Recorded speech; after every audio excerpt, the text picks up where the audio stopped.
Welcome to the Jill on Money Show. It's Thursday, June 6th. It is the 80th anniversary of D-Day. Wow, that is something else. If you've got a question today, especially if you are someone who has served in the armed forces, you go to the top of the line. That's it. Boom. And if you're serving currently, you go before everyone else. So otherwise, everyone else, if you've got a financial question, give us a holler. Go to JillOnMoney.com, click the Contact Us button, and do let us know if you'd like to join us on the air by checking that box. While you're on the website, check out our free weekly newsletter. You can sign up for it. It comes out every Friday. And you can also subscribe to Jill on Money Live. That is where you have access to quarterly live webinars for 12 months, bonus video content. It only costs $35. And our next webinar is up, ready to rock and roll. I'm very excited. We're going to be talking about Social Security with an expert, and her name is Heather Schreiber. She's really amazing, so she'll be able to take a deep dive with us. It only takes $35 to get Heather, 3 more, and all that other content, so check it out. Okay, today we are going to talk to Steve, who's on the line from Virginia. Hi, Steve. What can we do for you? Hi, Jill. Yeah, as I had mentioned in my email to you, my wife and I are retired. Most of our income is from Social Security as far as reliable income. We have probably about $1.7 million in IRAs, $300,000 of that is in Roths, and we are completely debt-free. I haven't paid a nickel in interest since 2007. We bought the house down here initially as a vacation home, and paid off the mortgage in a little less than 2 years, which I'm quite proud of. And but now we have retired, and we're living in what used to be our vacation home. And my wife and I are thinking about possibly moving. And I want to know if we're crazy for wanting to get back into buying another house. Why are you crazy? Well, like I said, we've been debt-free. I'm also tax adverse, so I know that if I go and pay cash for a house, I'm going to end up having to pay an additional 30% premium for the house just in federal and state taxes in order to access that money. And I'm trying to figure out if we're just crazy and we should just stay living in our beautiful resort-based home on a lake, or should we move? So now the question is, they want to buy a home. They want to buy a different home, and it's going to cost more money. Another $200 to, I don't know. This is rough here. So this $200,000 to $400,000. Another $200,000 to $300,000. $200,000 to $300,000. Yeah. Okay. So the question is, should they take the tax hit and pay cash? I know I have a lot of levers that I can pull. Yeah, I mean, so there's two things. One is that you have money, okay? The question really is, should we get some of this money out of your IRA account anyway? You guys are how old? Late 60s. You know, we know that you're going to need to take money out of your account anyway. And if I guess there's two questions. One is, I don't really have a problem with you taking money out of your IRAs and some combination of brokerage account and IRAs. Like, let's say you only have $67,000 in income, so it's not like tons of income. I know you probably have some money in this brokerage account that's creating. Well, our taxable income is about 140. All right, so that's not bad. Our taxable income has been about 130 to 140. Okay, so we've got some room here. So you know, honestly, if you had to pay it at the 24% bracket, big deal. You know, you're at the top bracket is 22, you go up to 24, no biggie. You get the money out, you pay for your house. But here's my bigger question. Once we have that bigger house, what will your expenses be? What are we looking at in terms of your needs? Definitely, the expenses would go up. It would be a more expensive house. It would probably be in a bit of a higher tax area.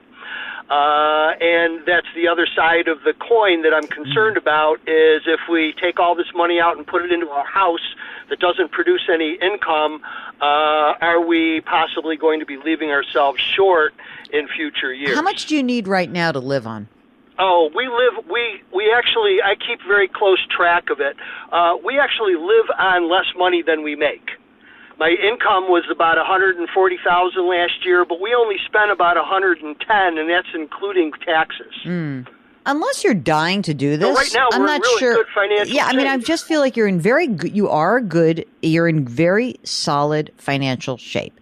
If you're telling me I hate where I am, my wife is going to leave me if we can't figure out how to get the heck out of here, then we can figure out how to do this. But if you're actually okay where you are, it seems to me that you're in a very nice situation. I would actually tell you that it is probably a very good idea for you to start trying to get some more of that money out of your traditional account. You know, if your taxable income is 140, I wouldn't mind you taking an extra 50 grand out of the account and right up to the top of the 22% bracket and try to get some of that money out so that you pay the tax at 22% before your required minimum distributions hit. But unless you're telling me that this is a DEFCON 4 marital situation, can you do it? Yes. Would it put pressure on you? Yes. This is not a slam dunk because, you know, it's like we got $2 million that's invested, right? And now I'm talking about we're going to have to take 300 grand out, increase the expenses. I mean, do I think you could do it? I really do think you could do it if you can. Your expenses would probably go from whatever, say 110, you're probably going to go more to 150. But you know what? This is a question of things are really good now. I don't think you're crazy to think about it, especially if you're unhappy where you are. But if you are generally content, I'm not sure why we would make this move. Right, understand. And we do love the area that we're in. The problem is, like I said, we bought the house as a vacation home, and it is kind of in a rural area, just to the left of the middle of nowhere between Charlottesville and Richmond. Yeah. And my wife would like to move a little closer to Charlottesville because she's getting tired at our age of driving the twisty, turny roads that we have to take in order to get to town.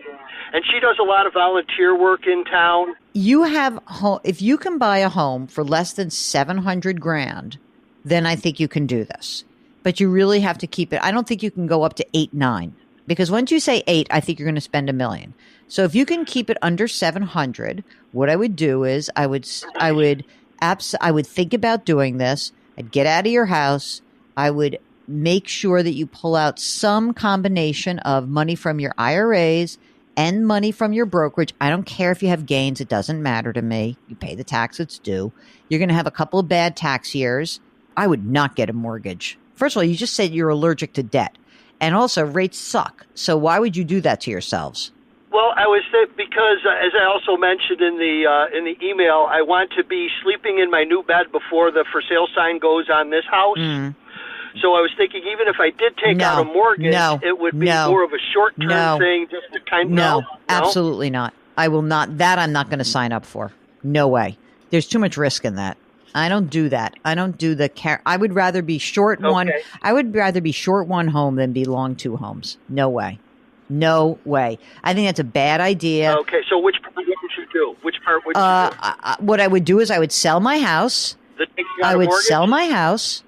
And if I had to live in and then I'd buy another house and I would buy my house with a contingency, which people will take right now. There's no problem with that. It's not like there's a million buyers out there. And I would sell my house and buy a new house, and that's it. And I would do it concurrently, like the old school way that you probably bought your first house or your second house. I would not take money out of the account and think of, take a distribution, put it in. No, I wouldn't do that. I would do it concurrently. And I know you're going to have to thread a needle, but I don't think I would feel very comfortable with you guys owning 2 homes by mistake because of something bad happened in the marketplace. That I think would be a disaster for you. Right. I appreciate that. Yeah. You have the money to do this. You can be looking. You should be pursuing the sale of your house as you are looking at a new place. If you had to put a down payment on something and come up with the money at closing, you can say it's a house sale contingency. And if they say we don't want that, then screw them. Right. I would say, as far as a down payment at closing, what I was thinking was a combination of the cash that we have and some of the Roth money. I wouldn't use the Roth. I would not. Again, I'm thinking taxes. I wouldn't do the Roth. No? I keep that Roth account. You're going to want that. I would pull money out of your IRA. You can take the money and you can pay. You can pay again. you can go up to the 24% bracket, and that gets you to $383,000. So take some combination, but I keep the Roth. The Roth is like the beautiful account. You want to preserve that, and Right, you already okay. you have too much money in pre-tax money that's going to be forced out when you start taking distributions, right? At required minimum distribution age. So if you're going to do this, you're going to have to bite the tax bullet at one way or the other. Right. I know you hate this. Yeah, I don't like it, but I know. I'm sorry. I know. I'm trying to be, part of this is about managing risk, truly. And that's what we want to do. We want to try to manage the risk that you could be facing. And it's not an insignificant risk. I know people get really carried away with the housing market and you feel like there's nothing there. But, if you are looking and you have something, just as in your world, if you feel like it's going to be harder to sell your rural house, rural is a very hard word for me to say, then, get it listed and start moving, start doing that and look for something else and keep it under $700,000 and you won't blow up your financial life. Right. The 700 is actually around the number that I feel comfortable with. The 800 would be if we found the absolutely 100% perfect house that we couldn't be without. Well, and we haven't seen anything like that. Well, then make sure you do. You guys have grown kids? You got like everyone set in your life? Yep. 38 and 42. Very good. All right. Good luck. Let us know how it goes. Nope. We are always interested in these situations, but what's fascinating to me is that the house that you buy is like, I want be my getaway house. It's usually not often, but it's usually you run into these problems later in life, which is it's far away from everything, and that does take something out of you. So if you, like Steve and his wife, are ready to move out of the sticks and closer to a center of town and it's costing some money and you don't know whether to pull money out of your retirement account or your brokerage account and you don't know what to do, give us a holler. Go to JillOnMoney.com, click the Contact Us button, and let us know how we can help you out. If you want to join us on the air live, check the box. It's very easy to do. And also, please check out all of our content on the website at JillOnMoney.com, including our YouTube show, which is called Jill on Money, powered by The Compound. You can subscribe to us on the Odyssey app or wherever you find your favorite podcasts. Put your hands metaphorically on someone's back. Change your work, change your wealth, change your life. Thank you for listening. We'll talk to you tomorrow.